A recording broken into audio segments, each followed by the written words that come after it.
Entrevista. No dia 1º de abril é comemorado o chamado Dia da Mentira. E nessa data as pessoas costumam até fazer aquelas brincadeiras umas com as outras. 1º de abril, fazer, sabe? Já aconteceu isso com seu filho, com a sua filha? Pois é, a gente sabe que o pessoal lança aquelas...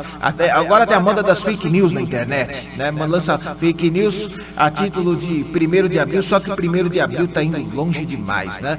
Mas agora vamos conversar a respeito do que é realmente a mentira e do que está por trás de tudo isso com o especialista em fundamentos cristãos da educação, pastor e professor Wycliffe Nobre. Muito obrigado pela presença hoje no nosso programa, pastor. Bom dia a todos os ouvintes e muito obrigado pelo convite. Muito bem, pastor. Pode se aproximar aqui um pouco mais do microfone para a gente poder conversar melhor aqui com os nossos ouvintes. Bom, a gente sabe que a mentira tem uma raiz e a gente sabe muito bem quem é o pai da mentira, né? Que a gente sabe que é o inimigo das nossas almas, que é o diabo, né? Agora, eu gostaria que o senhor conversasse com o nosso ouvinte a respeito, etimologicamente, né, a raiz do que é realmente a mentira.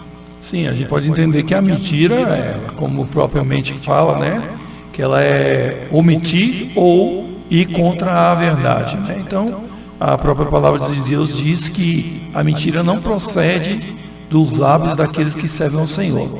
O Senhor Deus encara a mentira como algo abominável, como algo que é contra a sua própria essência, porque Deus não é homem para mentir, nem filho de homem para se enganar, né, para se arrepender daquilo que se faz. Então, quando a gente está mentindo, nós estamos indo contra a própria essência daquilo que nós somos criados, que fomos criados à imagem e semelhança de Deus. E quando nós estamos mentindo, nós estamos cumprindo, assim, fazendo aquilo que Deus não se agrada.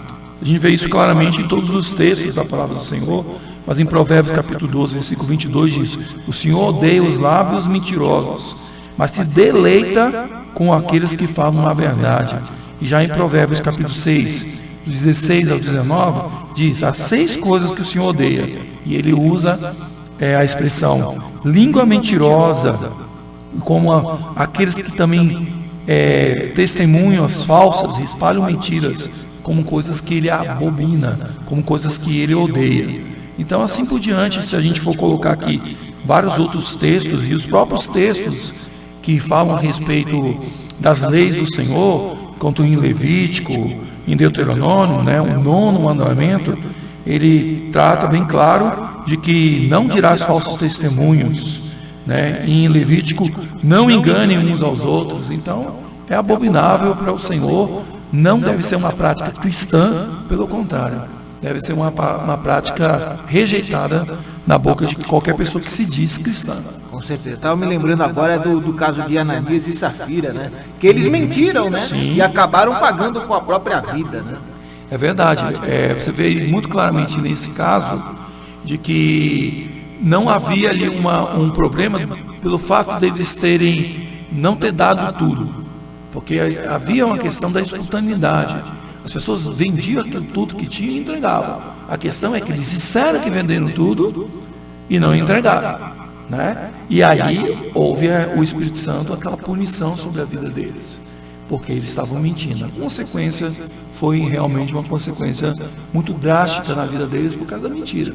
E se eles fossem honestos, dizendo assim: nós vendemos tudo, mas vamos ficar com uma parte, nós não queremos dar isso, não haveria problema. O problema é que eles ocultaram, eles mentiram, pagaram ali de espiritualistas. A gente está vendendo tudo, mas não estava vendendo tudo. Já estava retendo uma parte aí. Agora a gente sabe também de outros casos de pessoas que quiseram dar uma de espertinhas na Bíblia e acabaram se dando muito mal, na verdade. Sim, tem vários casos. Alguns casos, inclusive, meio enigmáticos também, de algumas situações que nós vimos as pessoas que pareciam que estavam mentindo ali até para uma boa causa. Mas a gente vê sempre ali, às vezes Deus usando de misericórdia, mas também nós vemos que sempre falar a verdade é o melhor. Você vê o caso da Raabe, né? Que ela protege, né, os espias e mentem, mas ela ainda não era convertida, né? Ela estava ali naquela situação que ela ainda não era convertida, e daquela mentira protegeu a vida de Josué e Caleb. Mas a gente vê que sempre há mentira, no final das contas, ela traz prejuízos na vida de todo mundo que é envolvido. Com certeza. Tem o caso de Jacó também, né? Sim, a mentira dele também, mas você vê as consequências daquilo que trouxe sobre a vida dele, um desarranjo familiar, um ódio que trouxe do seu irmão, causou todo um transtorno que mais tarde, pela misericórdia de Deus, se transformou em bênção. Mas ele não deixou de sofrer as consequências da sua mentira. Claro, com certeza. Agora, pastor Wycliffe Nobre, as pessoas costumam falar, mentira, uma mentirinha, uma coisinha assim. Existe mentira grande ou mentira pequena ou mentira justificável, como tem alguns, mentira otimizada, enfim. Qual a verdadeira face da mentira? Existe mentira grande, pequena? Existe precedente para a mentira? De forma nenhuma. É claro que a gente entende que, às vezes, dentro da sociedade, a gente consegue classificar isso, né? Dentro da própria igreja mesmo, a gente tem essa mania de classificar de uma forma, um senso comum, muito do que é pecadinho, do que é pecadão. A gente entende que alguns pecados, realmente, eles têm consequências mais terríveis, e por isso que nós classificamos eles como piores. E aqueles pecados que a gente entende que têm consequências que são mais fáceis de lidar. Por isso a gente classifica eles como pecados menores. A mentira da mesma forma. Existem mentiras que vão trazer consequências muito profundas, inclusive jurídicas, que podem levar você a um processo por difamação, ou levar você a um problema sério, por exemplo, com a Previdência, ou com o leão, né? E aí você traz consequências maiores, e isso você tem níveis, né, de consequências, e aí você poderia dizer mentirinhas e mentirões. Agora, dentro do aspecto ético, principalmente o aspecto cristão, verdade não é negociável, né? Mentira sempre trará problemas. A palavra de Deus deixa muito claro que não há nada que fique coberto sobre os olhos de Deus. Não existe nada. Tudo mais cedo ou mais tarde será descoberto, será colocado à tona. Então você começa a fazer uma série de mentiras. Às vezes você tem que criar uma outra mentira para encobrir aquela outra primeira mentira. Depois você encobre com uma outra mentira, e aí você cria uma rede de mentiras, né, que vira uma verdadeira bola de neve. E aí chega até um momento a causar, às vezes, patologias que você começa até a pensar se aquela verdade, se aquela mentira não é uma verdade. Sim. Você pode causar em você um distúrbio, porque você começa a acreditar na sua própria mentira. Exatamente. E viver a sua própria mentira. Você sabe que tem aquele ditado, né, do Goebbels, né, daquele ministro do Hitler, ministro da propaganda, que falava que uma mentira contada mais mil vezes acaba se tornando uma verdade, né? Entre aspas, uma verdade. A gente sabe que em tempos, por exemplo, como eu citei o fake news, né, como venho citando nos programas o tal do fake news, que infelizmente tem sido uma forma de difundir mentiras através das redes sociais, através dos aplicativos, enfim. Infelizmente isso tem se tornado uma praga nos últimos tempos, né? Sim, nós temos hoje uma certa vantagem nas comunicações do que as coisas que chegam muito mais rápido em nós do que um tempo atrás. A gente não está falando de uma coisa de muito tempo atrás. Então hoje a gente tem uma comunicação muito rápida, a coisa está acontecendo instantaneamente, a gente já está sabendo pelas redes, pelos meios de comunicação, só muito rápido. O problema também é que essa comunicação ela chega com muita rapidez, e às vezes a gente não tem como averiguar com a mesma rapidez a sua fidelidade, a sua origem, né? E aí as mentiras, então, elas também se propagam com uma rapidez muito grande. Então, muitas vezes a gente está reencaminhando uma mensagem que foi mandada para a gente no WhatsApp ou de qualquer outra rede social, e daí alguém manda por trás da gente uma mensagem: mas isso é fake, isso não é verdadeiro. E quando você viu, você já caminhou para um monte de gente. É verdade. Então, a gente tem hoje esse problema muito sério, né? Que é a fofoca virtual aí, que é uma coisa muito séria, que a gente vai passando adiante. Então, cada dia mais exige de nós uma preocupação maior em buscar realmente a verdade. E a busca da verdade é um princípio que o apóstolo Paulo coloca muito claro em Efésios, capítulo 4, versículo 25, e Colossenses, que aquele que tem uma vida nova, uma nova vida, né, um novo nascimento, ele não tem que buscar em deixar essas práticas. Então, largue a mentira e passe agora então a viver da verdade, falando a verdade. Não minta mais uns com os outros, visto que você está agora despindo do velho homem e colocando uma nova vestimenta de um novo homem. Então a mentira não pode ser mais uma prática decorrente do cristão. Ela tem que ser um acidente, né? Às vezes a gente comete uma mentira, às vezes por uma falsa compreensão de um conhecimento. Sim. Isso pode acontecer, de você falar uma coisa, até afirmar, né, que aquilo, e depois você averiguar que aquilo não é, na verdade. Seria um mal entendido. Um mal entendido. Um mal entendido. Isso aí, infelizmente, acontece. É uma coisa que todos nós somos passíveis. Às vezes, uma palavra que a gente fala pode ser subentendida de uma outra maneira. Infelizmente, isso acontece, né? E é claro, a gente, né, acaba pedindo desculpas, né, que às vezes pode acontecer de uma palavra mal colocada, por assim dizer. Sim, isso acontece.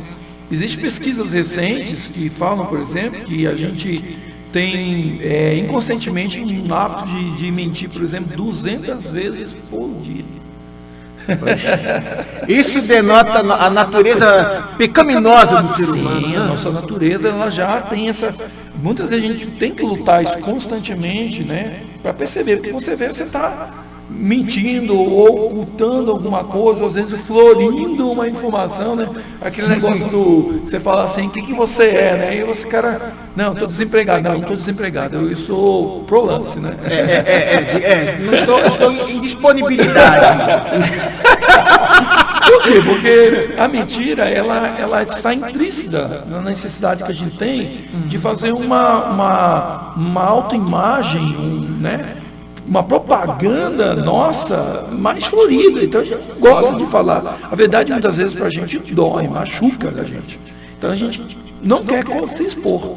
Então a gente coloca ali às vezes uma palavra, coloca um sentido para amenizar aquela realidade que nem sempre é tão gostosa de falar, de ouvir. Às vezes também é uma coisa, a questão da otimização, por assim dizer, ou do positivismo com relação a um determinado fato, né? Ou um conformismo talvez, mas enfim, né? Agora, uma outra forma de mentira que é extremamente perigosa, e que inclusive está descrita na palavra de Deus, é justamente os falsos ensinos. E isso é uma praga que, da mesma forma como os fake news, isso também se propaga volta e meia aí pelas redes sociais, enfim. Esse também é um outro perigo que a mentira também traz, né? Ah, sim, sem dúvida nenhuma. O problema da questão dos falsos mestres, que a gente poderia colocar também como apostasia, que é fugir da verdade bíblica, da doutrina dos apóstolos, muito bem explicada e direcionada na Bíblia, né? Nós temos passado hoje em dia por esse problema muito sério, porque as pessoas não querem mais procurar a verdade da palavra, mas adequar a verdade da palavra à sua própria realidade. Então aquilo que me interessa, eu vou buscar, não necessariamente aquilo que é verdadeiro, né? Então eu escuto de um pregador, escuto de um professor, de um líder religioso, aquilo que cai bem no meu ouvido. E você não está interessado, às vezes, em ouvir aquilo que é verdadeiro. Porque, às vezes, agrada você. Aquilo ali, tá, eu vou conseguir desse jeito. Eu não preciso abrir mão dos meus desejos, das minhas vontades, dos meus pecados. Porque Deus está aqui com uma lâmpada mágica pronta para satisfazer os meus desejos. E aí isso vai trazendo apostasia, trazendo coisas. E aí Paulo fala isso muito claramente em todas as suas epístolas, que nós devemos buscar a verdade. Tanto que ele elogiava a igreja, né, que se preocupava, a igreja dos bereanos, se preocupava em contestar o que ele falava. Imagina que Paulo era o principal pregador, o melhor, o mais profundo pregador do seu tempo.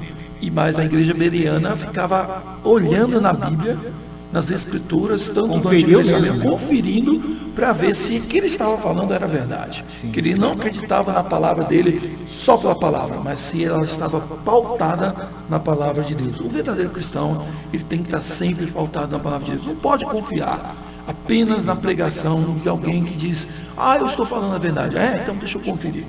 Como até tem um termo, né? Sejamos berianos, né? Exatamente. Como costuma falar. Estamos conversando com o pastor Wycliffe Nobre aqui no programa Aliança Show, são 9h20. Agora, gostaria de saber do senhor qual a origem do tal do Dia da Mentira. Pois é, né? Eu estava vendo aqui você falar, foi tão interessante, né?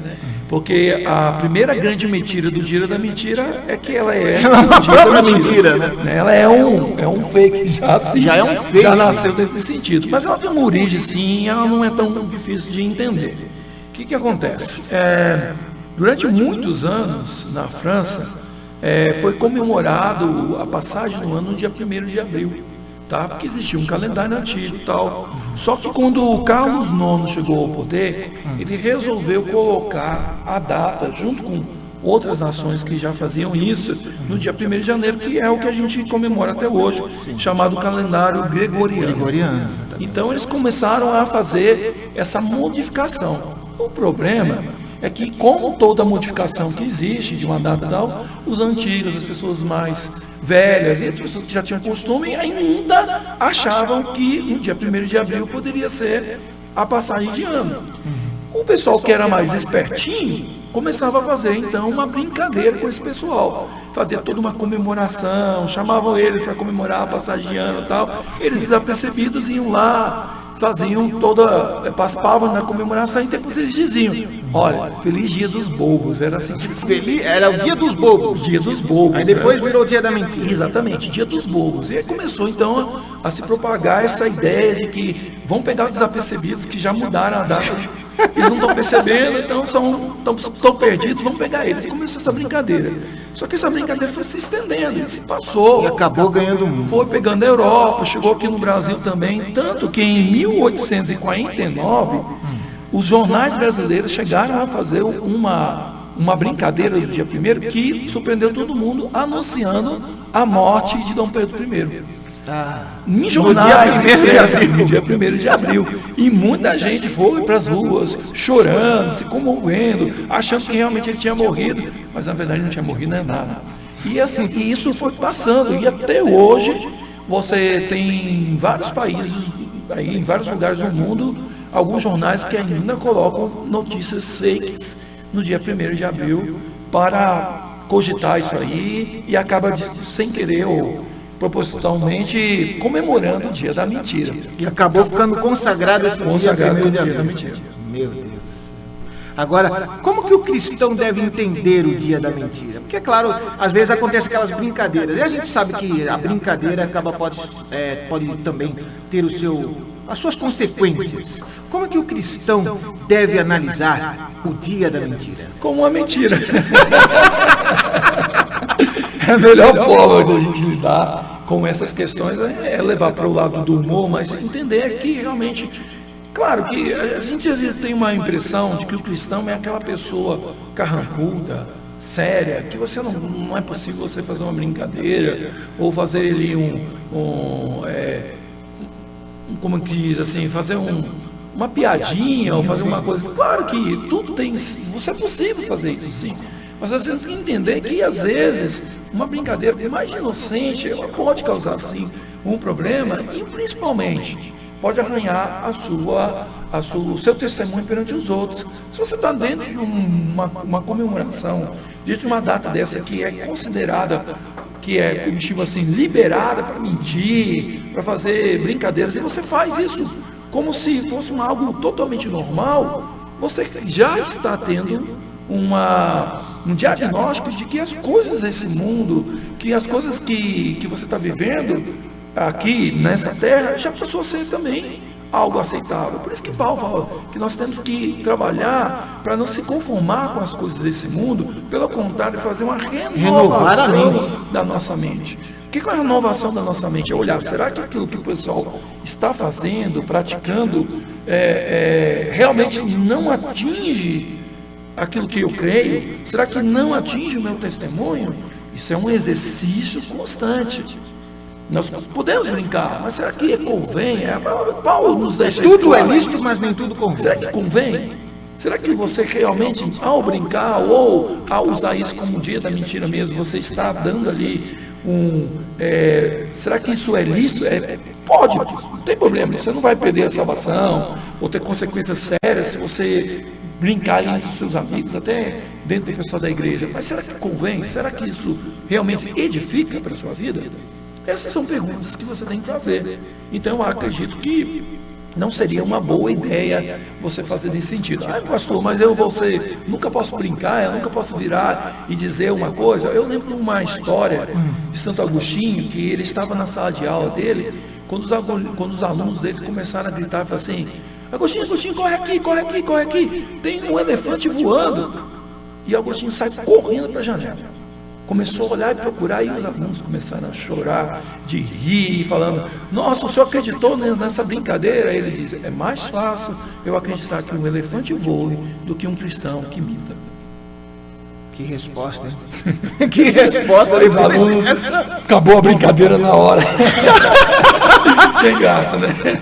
Depois dessa... Estamos conversando com o pastor e professor Wycliffe Nobre aqui no programa Aliança Show, são 9h25, conversando um pouco mais sobre o dia da mentira, falando sobre a origem do dia da mentira, falando sobre as consequências do dia da mentira. Agora vamos falar sobre coisas verdadeiras, né? O senhor é membro da APEC, eu gostaria que o senhor aproveitasse o espaço para conversar conosco a respeito da APEC. A APEC é uma aliança pró-evangelização de crianças, que foi fundado nos Estados Unidos, mas a segunda nação a começar um trabalho forte com a PEC foi o Brasil.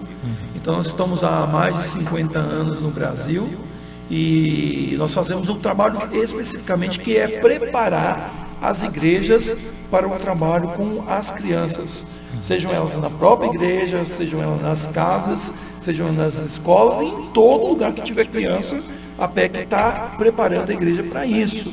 Ela faz isso através de cursos, né? Ontem mesmo eu estava ali com os meus alunos, mando um abraço para todos os meus alunos do CEDIC, curso de evangelismo e discipulado de crianças, né? Pela PEC. E nós preparamos então esses cursos, nós organizamos atividades missionárias e atividades evangelísticas com as igrejas e nós preparamos material didático para as igrejas, né? Então a gente tem material vasto, com todos os recursos para que as igrejas possam fazer essa missão que é delas, que é levar as crianças a Cristo. Sim, com certeza. A gente até estava comentando agora, o senhor também tem um projeto de curtas-metragens, né? Isso, essa já é uma outra área que eu trabalho também, que é chamada de capelania, que também é a mesma área que eu faço, que eu sou capelão escolar. E uma das ferramentas que a gente utiliza para alcançar aí mais os adolescentes, né, e os pré-adolescentes, é usar através das tecnologias que eles já têm disponíveis. Hoje em dia todo adolescente já é um cineasta em potencial, com seu celularzinho. Hoje todos nós viramos jornalistas, viramos cineastas, viramos cinegrafistas, enfim, né? Hoje o celular acabou se tornando até uma arma na nossa mão. Isso é verdade. Ela é tanto para o bem ou pode ser utilizada para o mal também, né? Sim. Então a gente já vê ele já com essa linguagem, naturalmente utilizando ali, tirando selfies, fazendo gravações, fazendo vídeo, blogs, né, fazendo tudo que é tipo de coisa. E muitas vezes, como eu acabei de comentar, usando para o mal, às vezes tirando nudes, fazendo coisas que vão se envergonhar, que vão se expor. Por que não usar isso em favor do bem? Então a gente tem trabalhado com a ideia nas escolas que nós temos passados, agora no trabalho que a gente faz junto com a MPC, que é outra missão. Mocidade para Cristo, Marcelo Gualberto, né? Exatamente. A gente tem feito um trabalho também nas escolas públicas, com o trabalho de preparar vídeos que vão fazer com que eles pensem a respeito do seu próprio cotidiano. Então, a gente teve um festival de curtas com uma escola particular, alguns anos atrás, que nós trabalhamos com eles a questão das atitudes virtuais. Como lidar com as coisas dentro do Facebook, dentro do WhatsApp. E o ano passado nós fizemos um trabalho forte com eles na questão de corrupção, trazendo a corrupção do dia a dia, começando na escola, para que eles pudessem entender aquilo. Teve até uma reportagem muito bem feita aqui na Fonte TV, né? Tá lá nas redes sociais, aí tá no YouTube, no gravado, né? Com reportagens feitas direcionadas para esse festival de cultos, que é fazer os jovens entenderem as suas atitudes, inclusive com a questão ética, né? Sobre a corrupção no dia a dia, começando na escola e que vai gerar até o que a gente está vivendo hoje no cenário político. E a corrupção que, de certa forma, é também ligada à mentira, né? Sim, a mentira é, vamos dizer, a matéria-prima de toda a corrupção, né? Ela começa justamente em você mentir nas suas intenções, daquilo que você quer fazer. Você está dizendo que vai fazer uma coisa boa, mas na verdade você está querendo fazer uma coisa ruim, e depois você tem que sustentar toda essa corrupção baseada em mentiras, dizendo, não, eu não sou, né, aquela famosa máxima, eu nego até o final, né? Isso aí é perigoso, isso aí faz lembrar outra coisa, que a gente, lógico, a gente está em ano também eleitoral, e eu já bati nessa tecla em outras vezes, a gente está batendo justamente nessa tecla das pessoas, dos eleitores valorizarem a ética, né? Acima até das propostas, a ética do cidadão, com relação aos seus princípios, aos seus valores, né, ao seu histórico de vida, que também tem que ser analisado, né? Porque infelizmente a gente sabe que nem todos, né, cumprem com a verdade, mas é importante que as pessoas também analisem o caráter ético de seu candidato antes de tomarem uma decisão ali na urna, logo mais em outubro, né? Eu vejo que a questão da ética, na questão da eleição, não parte nem numa análise primordial da questão do candidato, mas uma análise da sua própria condição ética a respeito do seu voto. Então, se você já vai para procurar um candidato esperando que ele te traga algo diretamente, uma troca, um cimento, um tijolo, uma dentadura, alguma coisa, você não tem condições nenhuma de escolher um candidato que seja ético, que você mesmo já não é ético. Então a gente vê hoje que o problema ético na política é apenas um reflexo de um problema ético na sociedade. Nós estamos voltando com pessoas que representam nós. Será que a gente está voltando pessoas que representam nós porque a gente está sendo enganados? Ou porque, na verdade, nós também somos corruptos e nós estamos colocando pessoas corruptas também para nos representar? Precisava uma autoanálise profunda nesse sentido. O que te leva a votar? Qual é o interesse? O que você está procurando? Um bem para você ou um bem comum para toda a sociedade? Quais são os princípios e valores, inclusive cristãos, que estão te levando a votar naquela pessoa? Porque às vezes a gente até fala assim, não, vou votar um candidato evangélico. Será que então essa é a razão? Tem que ser muito mais do que um candidato evangélico. Tem que ser um candidato que é temente ao Senhor. Porque a gente sabe que tem gente que se infiltra dentro do nosso meio para alcançar benéficas e promete coisas às vezes que não tem nada a ver com aquilo que a palavra de Deus nos ensina, que às vezes são até mesmo fora dos princípios e dos valores. Não é porque vai prometer uma coisa para uma igreja, para um pastor, que está realmente querendo fazer a vontade de Deus. Tem que ser realmente o bem-estar para todo mundo. E esse é o maior testemunho que nós queremos realmente propagar de um candidato e na nossa consciência eleitoral. O cristão, ele é amplo em todos os seus aspectos, inclusive tendo consciência naquilo que ele vai votar. Com certeza. Conversamos aqui no programa Aliança Show com o pastor e professor Wycliffe Nobre, ele que também é especialista em fundamentos cristãos da educação. Eu deixo o microfone aberto aí para o senhor trazer aí as suas considerações e o seu recado também para os nossos ouvintes nesse dia de hoje. A primeira coisa que eu quero dizer para vocês é, gente, 1º de abril não é o dia, não é o dia da mentira, é o dia da verdade, como todos os dias. Exatamente. Essa é a primeira mentira que existe no 1º de abril. Não utilize isso como realmente uma brincadeira. Fique esperto a respeito dessa sutil, né, enganação, que o diabo está aí constante, o mundo está constantemente, e na verdade as próprias vontades que nós temos, né, o nosso pior inimigo está dentro de nós mesmos, somos nós mesmos, né? Então, procure sempre trazer a verdade. É claro que nós não precisamos ser super sinceros, no sentido de falar a verdade a qualquer custo, dizendo de qualquer jeito para ferir as pessoas. Tem aquelas pessoas que dizem assim: eu falo a verdade, consegui custar, e machuca, né? Detona o coração daquela pessoa como se estivesse fazendo algo bom. Não, a palavra de Deus fala que a gente tem que ser realmente muito sábio no falar. A gente tem que desviar das palavras com furor, a gente tem que ter uma sabedoria, palavra amorosa. Dá para você falar sempre a verdade, mas com muita sabedoria, com muito cuidado. E nos momentos certos, às vezes é melhor, né? Aquilo que o Provérbios fala, às vezes até o tolo se passa de sábio quando ele está calado. Às vezes não é o momento para você falar. No momento certo você vai dizer aquela verdade, aquela coisa do jeito que realmente vai ser bênção. Mas a verdade sempre tem que estar nos lábios daquele que segue o Senhor. Com certeza. Tem até uma palavra que diz assim, né? Que a resposta branda desvia o furor, né? Mas a palavra dura suscita a ira, né? Exatamente. Então, dá para você falar a verdade, mas de um jeito mais ameno, sábio, né? E que traga realmente um crescimento para ambas as partes. Desde que seja verdade. Sempre a verdade. Com certeza. Nada mais do que a verdade. Com certeza. Pastor Wycliffe Nobre, obrigado pela participação e até, claro, uma próxima oportunidade. Estou à disposição, mando um abraço a todos os ouvintes e também a todos aqueles que têm, de alguma forma, faz parte da minha vida aí, quando os meus alunos da PEC, o pessoal da capelania, da Igreja Presbiteriana Água Viva, que eu sou pastor. Legal. E assim em diante, se eu esqueci alguém aí, me perdoa, mas um abraço a todos vocês. Tá certo. Deus abençoe, pastor. Entrevista.